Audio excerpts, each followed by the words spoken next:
afternoon, evening to everyone joining in from around the world. Welcome to our second edition of Behind the Scenes Masterclass here from the alumnus education group. This series offers a moment of privileged exchange between our current students and alumni from the alumnus family education, and it's an opportunity for you to give an insight into the professional life. I'm here with my colleague Yaqin, who is a current student at the European Business School, and my name is Alain. I'm a student at the International University of Monaco. Our guest speaker here today is Carl Steve Bunduku-Latha, who is an accomplished sales professional and is currently working and living in New York City, the United States. Hello, Carl. How are you doing? Hey, how's it going today? Yeah, good, good. Would you maybe introduce yourself a little bit more? Sure, and it's hard to jump in after such a great introduction, Alan, but first and foremost, I do want to thank the school for putting this together, right? When I was a student myself 4 years ago, I could have wished for such an amazing initiative to take place. So it's great to see the school pushing forward always and making sure that the students are set up for success in a very creative way. Yeah, just by way of introduction, my name is Carl Steve Bunduku-Latha. I am 30 years old. All right, time flies so fast. I currently live in New York City and serving as a relationship manager for G2. What do we do at G2? G2 is, in short, the place where IT buyers go to buy software, and we're leaders in that space, in that industry. And this is all based off of insights that we're able to provide for buyers, such as peer-to-peer reviews. Okay, great. So first question for you, Carl. How can you describe your studies and your professional career till now? Great question, Yaqin. Double-barreled question here, so I'll try to answer both individually. How do I describe my studies? So I was born here in the U.S., grew up here till the age of 11-ish. Grew up in a very African household. Went to French schools growing up, so already there I was in a very multicultural environment, right? So American from society, home African, and France from being at school. So I would describe my studies as being very international, having three cultures like that would intertwine was great. It was a great experience for me. I feel like I have friends and connections from all around the world. Name a country, I know someone there, most likely. So yeah, that was great.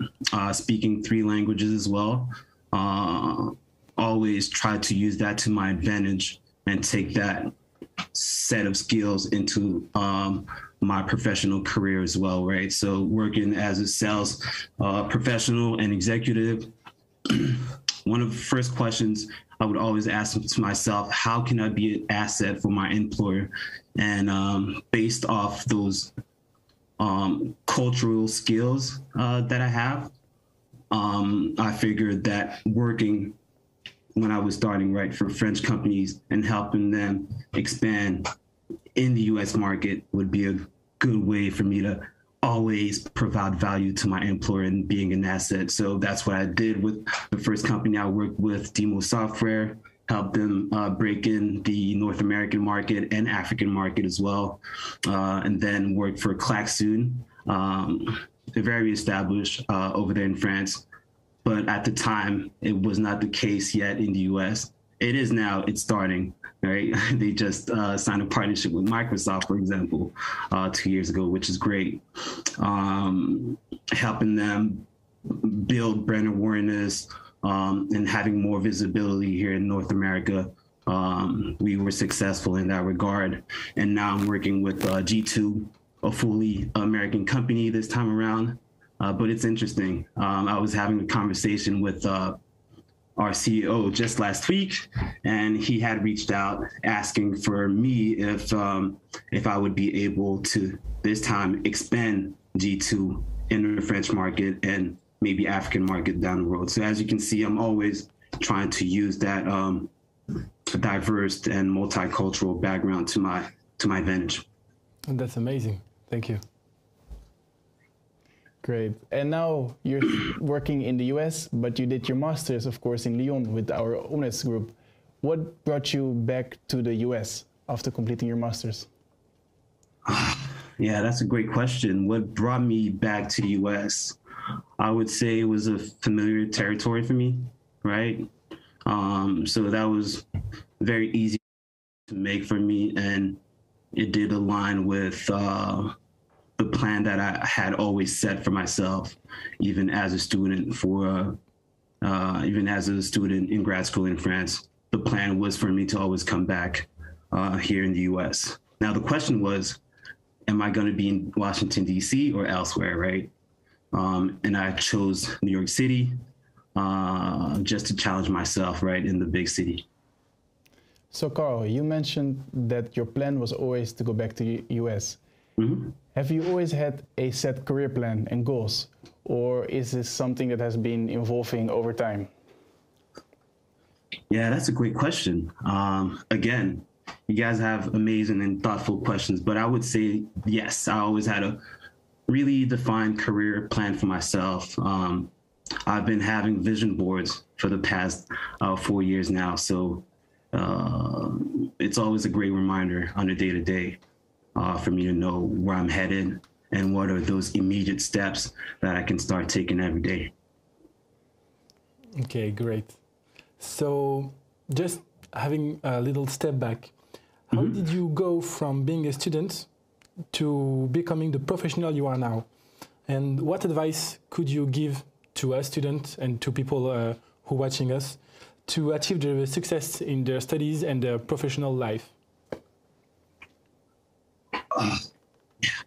I would say for me, what helped me from being a student to becoming the professional that I am today was, one, having that vision board, always having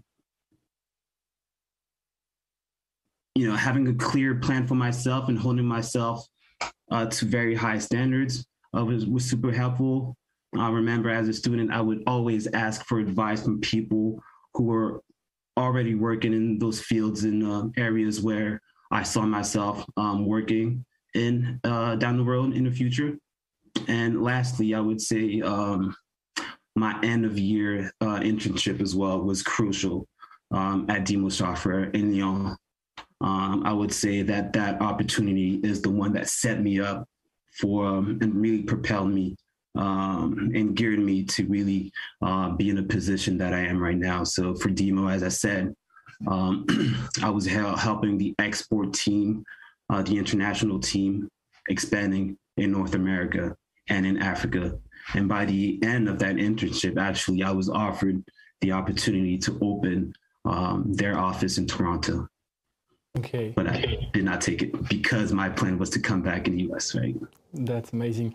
Talking about when you were in Lyon, do you have some classes, course that you still remember right now and that is still serving you today?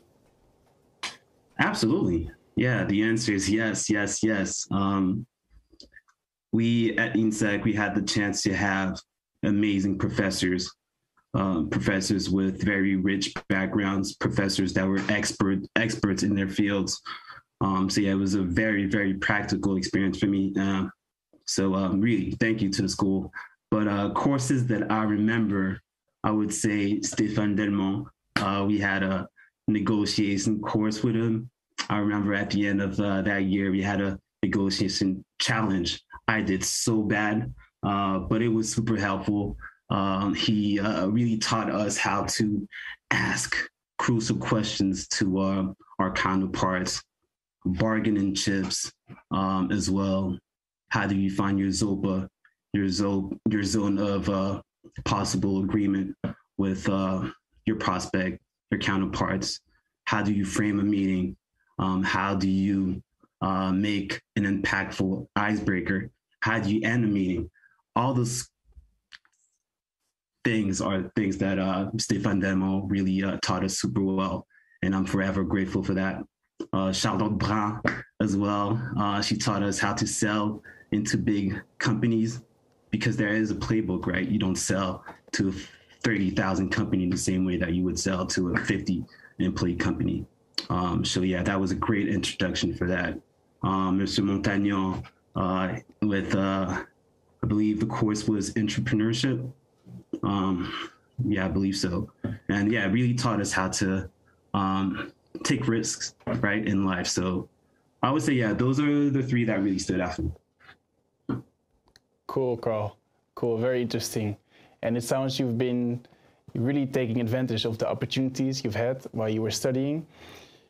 Maybe can you give some advice then to current students how they should best spend their time while at school, and also what's the best way to take advantage of opportunities? Of course, you have professional opportunities, but also to balance that with your social life and so forth.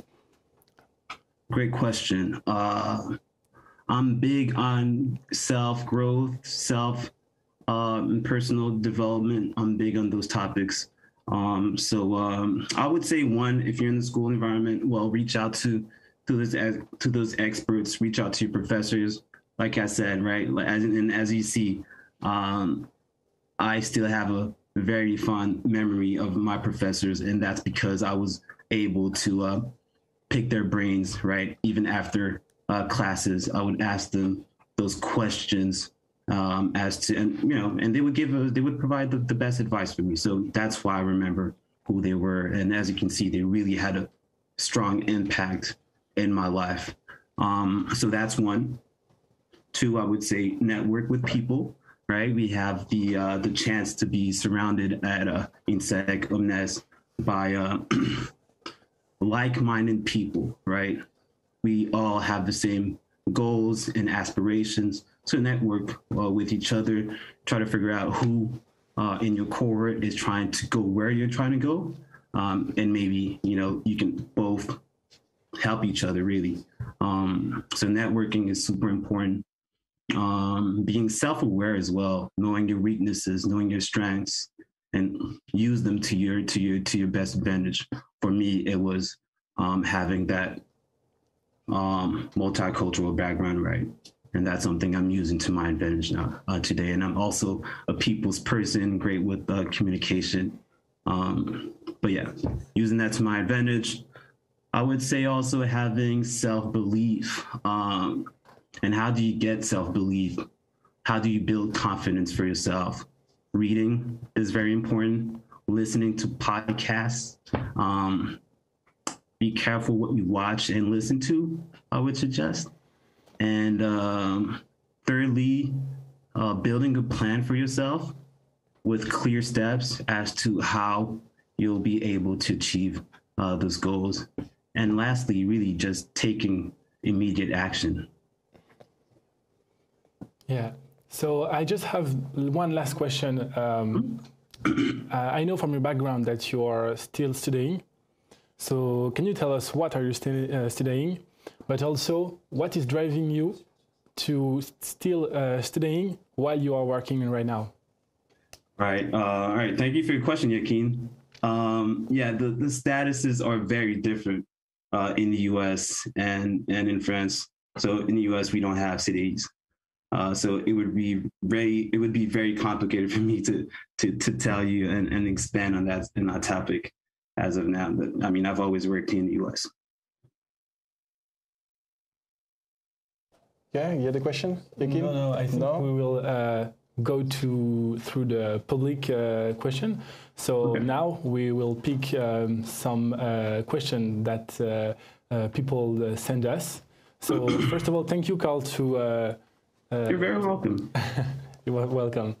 So do you have one or two questions to ask Carl? Yes, we have a question from the audience coming in. First question. Right. When you said potential extension of the market in France and Africa, and your CEO asked your opinion, is it thanks to your cultural diversity or rather thanks to your studies across countries? It's that's a great question. I don't know who that question is coming from, but great question. It's based on both, right? He knows my background.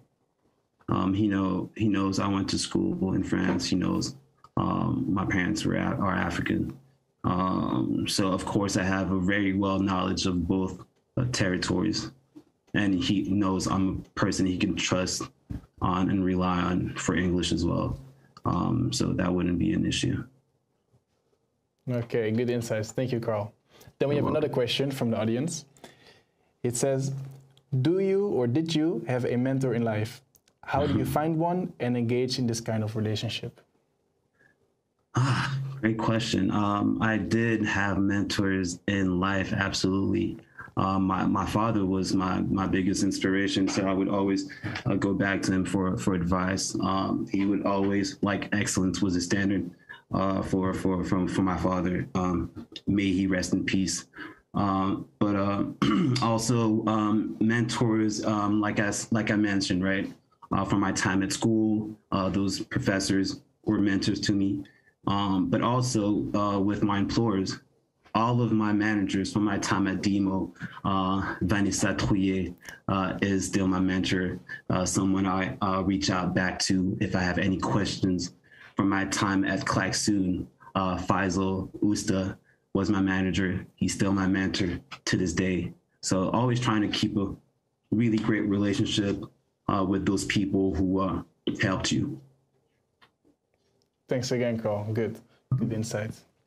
Then another question we have from the audience. After Europe and America, what will be your next continent? Africa, definitely. Yeah. Maybe not right now, but definitely down the road, I do want to open businesses in Africa. So that would be my next step, moving back and forth between Africa and the US. How do you see Africa growing in the future? I mean, Africa is the future, right? And we can see it starting already with all these investors from all parts of the world creating opportunity in the motherland. So I feel like it's time for Africans to it's our land, right? It's time for Africans to go back and help build the beautiful continent that it is. Great. Hello. I would like to know if you have any books that have inspired you and make you want to advance in your career. Yes, I would say, well, I'm really, like I said, big on self-development. So for me, as a sales professional, I tend to really read books that are sales-oriented only, because I'm really trying to, and I'm focused on being the best at what I'm doing. So if you guys are interested in sales, the Challenger Sell is one that I highly recommend. I have it at home, actually. I'm reading it. You have it at home? Yeah. Good. Awesome, man.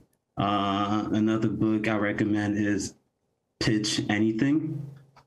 Another book I recommend would be How to Sell to Big Companies, right? Forgive me for forgetting the authors, but yeah, those I would say are the three books that I highly recommend if you are trying to have a career in sales as a top executive. Cool.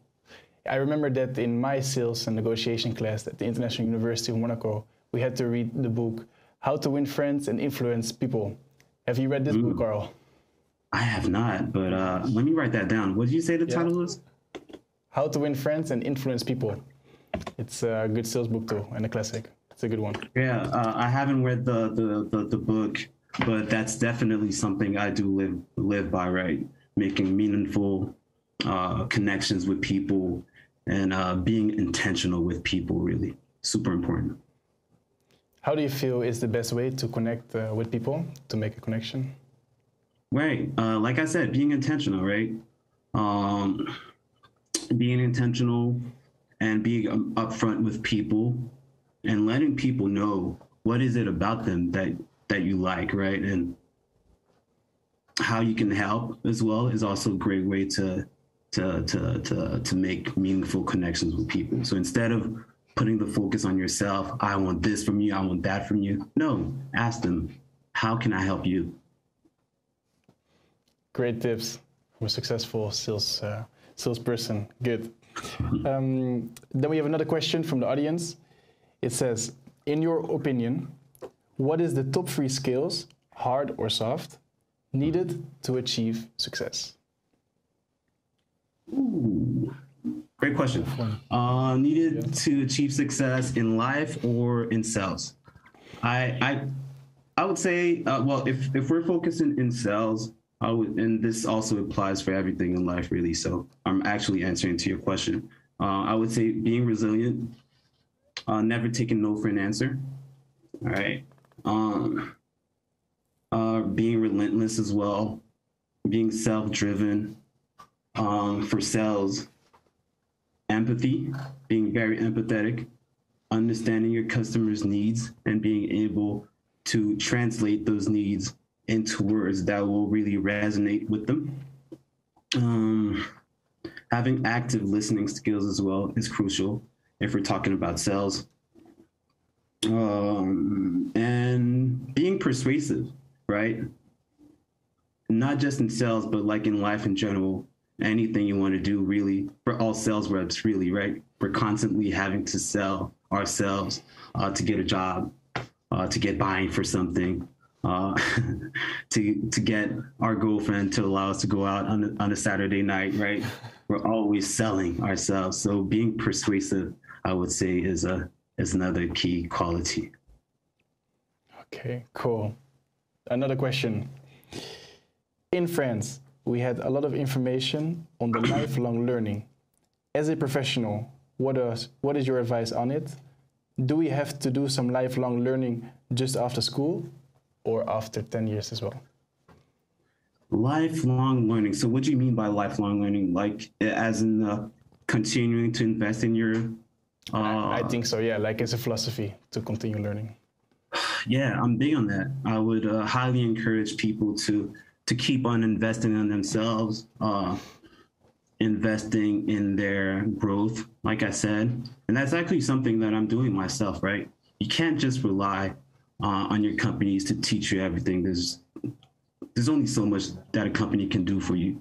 So you gotta be curious enough to wanting to keep on finding the right information that you'll be able to apply and that will allow you to take that next step in your career. So for myself, I'm currently enrolled in the Harvard Business School program in negotiation mastery, right? So I negotiate for a living on a day-to-day, but I'm still looking at ways to perfect my craft. Okay, cool. Yes, good. Another question. What are your favorite podcasts? Wow, favorite podcasts. I actually don't have like one podcast. So I actually have, I'm on Spotify, right? So what I tend to do is I have playlists for different topics and areas that I'm interested in.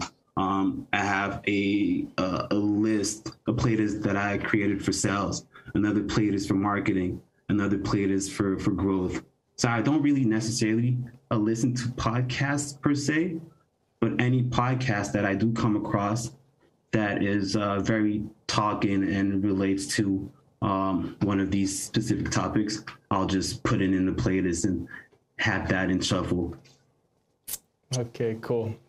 And I remember in our conversation that before you mentioned that one of your best experiences you've had was with a class where you didn't do so well. And I believe that sometimes when you fail, you learn the most. What do you think are the top mistakes being made by sales reps around the world now? Top mistakes being made by sales reps around the world right now. Maybe I would say being too pushy, right? Especially in B2B sales. We're not selling socks or we're not selling toothbrushes, right? You have to be very patient with your customer. You have to be very customer centric, being able to make concessions with your customers. You're not always gonna be able to win those negotiations. But how do you manage that relationship in such a way that your customer will want to stay with you all, will want to buy additional products and whatnot? I feel like that's very important. So being customer centric and not being too pushy with customers is crucial. Another mistake that people tend to do, I would say, is focusing too much on the product, selling the product, when really the trick in sales is asking the right questions. So talk less, listen more. Okay, great. Thank you. Could you, the audience ask, could you tell us the first book that you mentioned earlier? Mm-hmm. For someone did not catch the name of the first book that you mentioned earlier. I'm looking if I have it right here, but no. The Challenger Cell. Challenger Cell. The Challenger Cell. Okay. Yeah. Great. So another question: what experience has been the most beneficial to you? So far, I would say my experience with Klaxoon.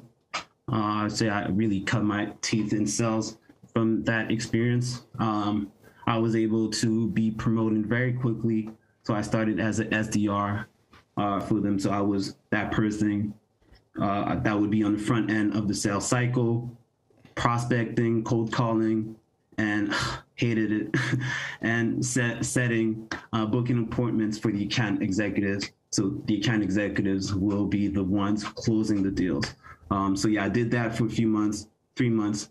And from there, I was able to be promoted very quickly to account executive position. Started with smaller accounts, then grew into a role where I would be a key account manager. So looking for opportunities within the large companies, Fortune 500, Fortune 1000, the equivalent of the CAC 40 in France. Okay, so we have another question. Mm-hmm. I think it's an interesting one. So hello, Carl. What's your key advice to succeed during interviews? I think job interviews. Great question, and that's a good one. I actually excel in job interviews. So I would say preparation is key. Making research on the company, on whoever it is that you are interviewing with as well. Just do a little LinkedIn search, trying to, listen, as humans, we have so much more in common than we don't, right? So look at their profile and trying to find something that